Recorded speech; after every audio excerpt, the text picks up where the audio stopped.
Harper Audio presents 11 Scandals to Start to Win a Duke's Heart by Sarah MacLean.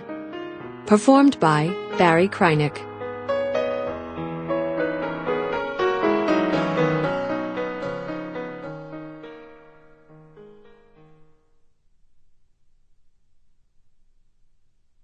Chapter 1. Trees are nothing but a canopy for scandal. Elegant ladies remain indoors after dark.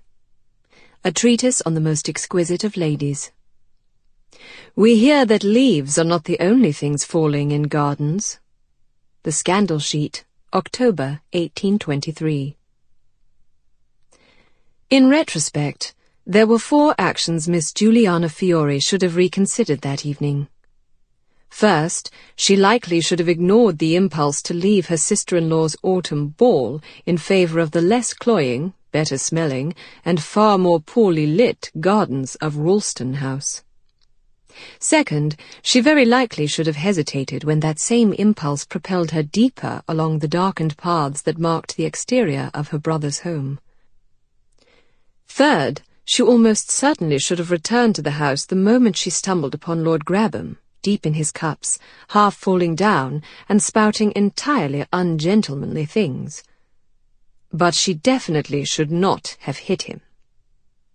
It didn't matter that he had pulled her close and breathed his hot, whiskey-laden breath upon her, or that his cold, moist lips had clumsily found their way to the high arch of one cheek, or that he had suggested that she might like it just as her mother had. Ladies did not hit people. At least, English ladies didn't. She watched as the not-so-much-a-gentleman howled in pain and yanked a handkerchief from his pocket, covering his nose and flooding the pristine white linen with scarlet. She froze, absent-mindedly shaking the sting from her hand, dread consuming her. This was bound to get out. It was bound to become an issue. It didn't matter that he deserved it. What was she to have done? Allowed him to maul her while she waited for a saviour to come crashing through the trees? Any man out in the gardens at this hour was certain to be less of a saviour and more of the same. But she had just proven the gossips right. She'd never be one of them. Juliana looked up into the dark canopy of trees. The rustle of leaves far overhead had only moments ago promised her respite from the unpleasantness of the ball. Now the sound taunted her, an echo of the whispers inside ballrooms throughout London whenever she passed. "You hit me!"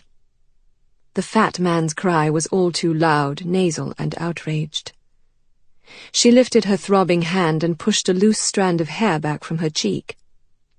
"Come near me again, and you'll get more of the same." His eyes did not leave her as he mopped the blood from his nose. The anger in his gaze was unmistakable. She knew that anger, knew what it meant, braced herself for what was coming. It stung nonetheless. "You shall regret this." He took a menacing step toward her. "I'll have everyone believing that you begged me for it, here in your brother's gardens like the tart you are." An ache began at her temple. She took one step back, shaking her head. "No," she said, flinching at the thickness of her Italian accent, the one she had been working so hard to tame. "They will not believe you." The words sounded hollow even to her. Of course they would believe him. He read the thought and gave a bark of angry laughter. "You can't imagine they'd believe you, barely legitimate, tolerated only because your brother is a marquis. You can't believe he'd believe you. You are, after all, your mother's daughter." Your mother's daughter. The words were a blow she could never escape, no matter how hard she tried. She lifted her chin, squaring her shoulders. "They will not believe you." Sample complete. Ready to continue?